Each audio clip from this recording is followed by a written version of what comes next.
히브리서 1장. 옛적에 선지자들을 통하여 여러 부분과 여러 모양으로 우리 조상들에게 말씀하신 하나님이 이 모든 날 마지막에는 아들을 통하여 우리에게 말씀하셨으니 이 아들을 만유의 상속자로 세우시고 또 그로 말미암아 모든 세계를 지으셨느니라.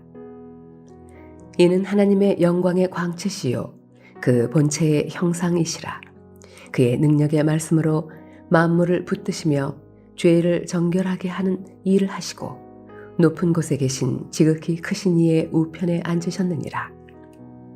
그가 천사보다 훨씬 뛰어남은 그들보다 더욱 아름다운 이름을 기업으로 얻으심이니 하나님께서 어느 때에 천사 중 누구에게 너는 내 아들이라 오늘 내가 너를 낳았다 하셨으며 또다시 나는 그에게 아버지가 되고 그는 내게 아들이 되리라 하셨느냐.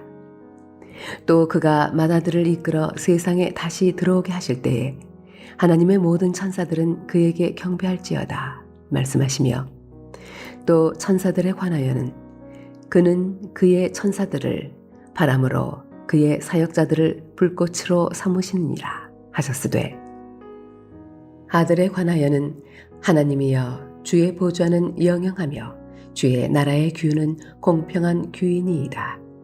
주께서 의를 사랑하시고 불법을 미워하셨으니 그러므로 하나님 곧 주의 하나님이 즐거움의 기름을 주께 부어 주를 동류들보다 뛰어나게 하셨도다 하였고 또 주여 태초에 주께서 땅에 기초를 두셨으며 하늘도 주의 손으로 지으신 바라.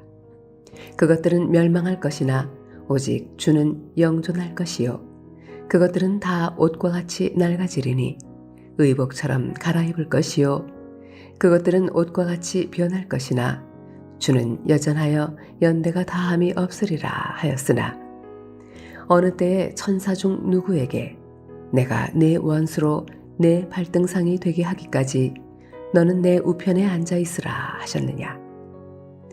모든 천사들은 섬기는 영으로서 구원받을 상속자들을 위하여 섬기라고 보내심이 아니냐.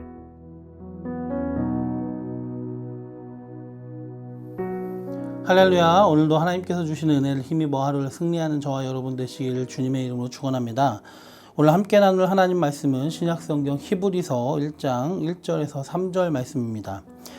오늘부터 히브리서가 시작이 됩니다. 히브리서의 형식은 편지라기보다는 약 1시간 정도 분량의 한 편의 긴 설교 또는 강화의 말씀이라고 보는 게 더 어울릴 것 같습니다.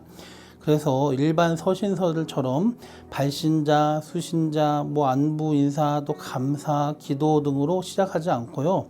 바로 설교의 말씀이 시작됩니다. 다만 마지막 13장 끝부분에만 서신서처럼 축복과 안수, 인사가 있을 뿐이죠. 히브리서는 보통 유대교에 대한 기독교의 변증서라고도 불리기도 합니다. 구약적 사상, 즉 구약에 머물러 있는 유대교에 대해 기독론을 중심으로 해서 기독교 복음의 우월성을 강조하고 있는 내용입니다. 그렇다고 그 대상이 예수님을 믿지 않는 유대인들인 것은 아니고요. 성도들을 위해서 쓰인 건데 유대 그리스도인 또한 헬라 그리스도인 이렇게 나눠서가 아니라 그 모두를 위해 어떤 특정 대상을 위해서가 아니라 유대인이든 이방인이든 모두를 포함해서 믿음의 선배들로부터 이미 구약 성경을 배워서 익숙한 이들을 위한 가르침의 말씀이라고 보는 게 정확할 것 같습니다. 왜냐하면 유대인들만을 위한 내용이라기보다는 이방인들에게 할 만한 권면의 말씀도 종종 보이기 때문입니다. 그래서 오늘 히브리서의 말씀은 하나님의 아들이신 예수 그리스도의 우월하심과 위대하심, 그리고 그분이 이 땅에 오셔서 무슨 일을 하시고 그것이 무슨 의미와 효력을 지니고 있는지를 가르치고 있고, 그 예수님을 믿는 사람들이 특별히 핍박과 고난이 심한 상황에서 어떻게 살아나가야 되는지에 대해서 교훈해주고 있는 말씀입니다. 그리고 특별히 히브리서 1장은 서론으로서 그리스도 예수의 궁극적인 우월성과 또 천사보다도 뛰어나신 분임을, 높으신 분임을 보여주고 있습니다. 히브리서를 기독교 변증서로 불린다 했었는데 이 변증의 역할은 기독교 복음과 진리에 대한 교회 외부의 공격에 대한 대응이라는 기능만 있는 것은 아닙니다. 교회 안의 성도들이 교회 밖의 미혹과 진리에 대한 도전에 흔들리지 않고 믿음을 굳건히 하도록 하는 게 또한 기독교 변증의 역할이기도 합니다. 그런 의미에서 유대인이나 이방인이나 모든 믿는 자들을 위해 쓰여진 이 히브리서도 우리가 믿는 그 예수님이 어떤 분이신지에 대해서 먼저 확고하게 하기 위해서 이렇게 예수님에 대해 선포하면서 그 말씀을 시작하고 있습니다. 우리가 믿는 예수님은 어떤 분이십니까? 성경이 말씀하고 있는 예수님은 성자 하나님이시며 성부 하나님, 성령 하나님과 함께 삼위일체를 이루사 이 모든 세상의 역사를 시작하시고 주관하시고 완성하시는 분이십니다. 첫째로 우리 예수님은 말씀이 본체로서 이 모든 세계를 지으셨습니다. 2절 마지막 부분에 보면 그로 말미암아 모든 세계를 지으셨느니라 하고 있고요. 또 오늘 보면 3절 중간에도 보면 그의 능력의 말씀으로 만물을 붙드시며 라고 하고 있습니다. 예수님께서는 지식과 지혜의 근본으로서 말씀 그 자체이십니다. 태초에 성부 하나님과 함께 이 모든 세계를 지으심으로써 역사의 문을 여심으로 인류 가운데 친히 일하셨고요. 창세기 1장 26절에도 하나님께서 사람을 만드신 장면에서 우리의 형상대로 우리의 모양을 따라 우리가 사람을 만들고라고 말씀하시며 우리라고 표현하시면서 성부, 성자, 성령께서 함께 창조하셨다는 것을 보여주고 있습니다. 또 요한복음 1장 1절에서 3절에 보면 태초에 말씀이 계시니라 이 말씀이 하나님과 함께 계셨으니 이 말씀은 곧 하나님이시니라 그가 태초에 하나님과 함께 계셨고 만물이 그로 말미암아 지은 바 되었으니 지은 것이 하나도 그가 없이 된 것이 없느니라 하고 예수님을 소개하면서 태초에 하나님과 함께 계셨고 그분은 말씀이신데 그분이 곧 하나님이셨다. 그래서 만물이 그분 예수님으로 말미암아 지은 바 되었다. 지은 것 중에 하나도 예수님 없이 된 건 없다. 해서 성부 하나님과 함께 성령 하나님도 또한 창세기에 1장에 보면은 수면 위에 운행하셨다 하셨고 또 이렇게 오늘 말씀대로 말씀이신 예수 그리스도께서도 창조의 활동에 동참하셨던 것입니다. 그렇습니다. 우리가 믿는 예수님은 누굽니까? 그저 한 명의 인간이고 완전한 인간이고 도덕 선생 4대 성인에 불과한 분이 아니라 예수님은 창조주 하나님이시다. 지극히 높고 위대하신 분이다. 피조물에 불과한 인간이 아니다. 그리스도인이란 그리스도께 복종하며 그리스도를 위해서 산 사람을 말합니다. 우리가 믿고 따르는 예수님은 사람이 아니라 피조물이 아니라 창조주 되십니다. 그래서 우리는 주님께 모든 영광을 돌려야 되고요. 주님의 뜻에 온전히 복종하는 그분은 우리의 왕 중의 왕으로 창조주 하나님으로 주인으로 믿고 따르는 그런 순종하는 삶을 살아야 될 줄로 믿습니다. 둘째로 예수님은 어떤 분이십니까? 그 창조주이신 하나님 예수님께서는 육신이 되셔서 이 땅에 오셔서 구원 사역을 이루셨습니다. 그래서 요한복음 1장 14절에도 말씀이 육신이 되어 우리 가운데 거하시매라고 말씀하고 있습니다.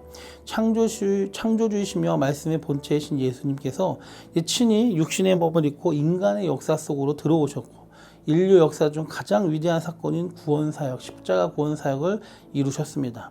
태초에 하나님이 지으신 모든 만물이 실로 선하고 아름다웠지만 마귀의 미혹을 받은 인간은 스스로 그 아름다운 세계에 죄를 불러들여 결국 인류 역사를 멸망으로 향해 나아가는 역사로 바꾸어 놓는 실수를 저질렀습니다. 그리고 문제는 연약하고 죄된 인간의 힘과 노력으로는 결코 빠져나올 수 없는 멸망의 운명이 되었다는 것이죠.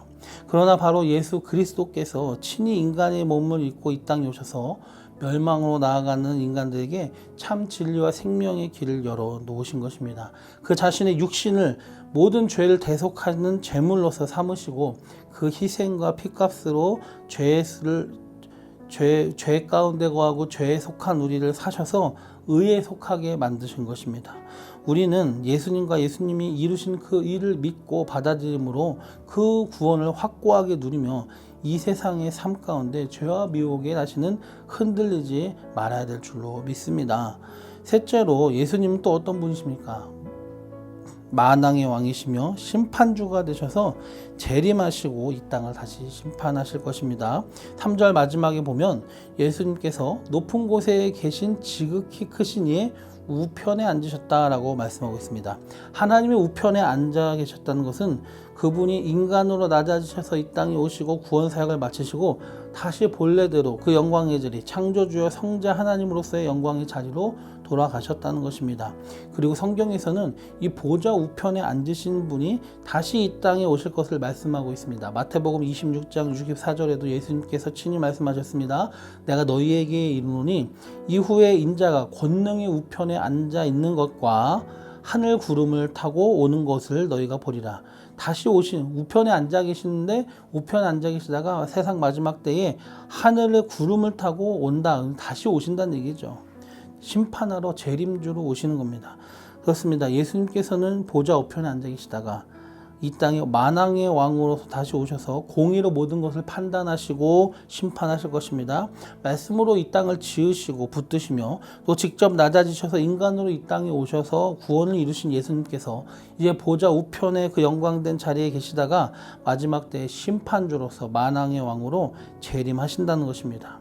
그리고 다시 오셔서 모든 불의와 불법에 대해 심판하시며 믿는 자는 구원하시고 믿지 않는 자는 영벌에 처하실 것입니다. 그때가 되면 역사 가운데 감추어져 있던 모든 것들이 드러나며 공의로 심판이 이루어질 것입니다. 이것을 믿는 자들은 다시 오실 예수님을 믿고 기다리며 현재의 삶을 지혜롭게 늘 마지막 때를 준비하며 살아가는 삶으로 살아갈 줄로 믿습니다. 말씀을 정리합니다. 우리가 믿는 예수님은 어떤 분이십니까? 말씀의 본체 되시고 모든 세계를 지으신 창조주 하나님이십니다.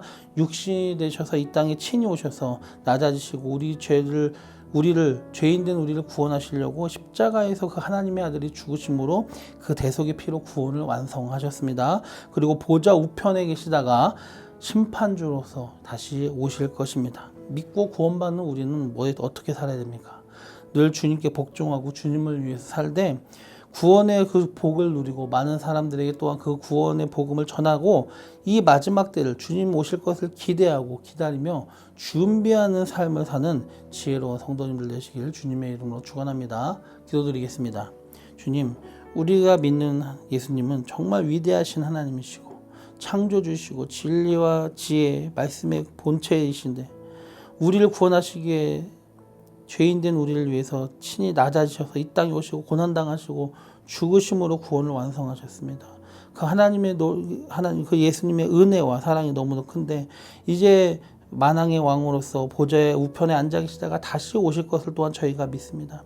주님을 기대하는 마음으로 사모하는 마음으로 기다리되 주님 허송세월하지 않게 하시고 다시 오셔서 심판하시고 구원하실 주님을 바라는 사람답게 현재의 삶을 미래를 준비하는 삶으로 살아가는 지혜로운 주의 성도를 낼 수 있도록 주님 인도하여 주셔서 예수님의 이름으로 감사하며 기도드리옵나이다. 아멘.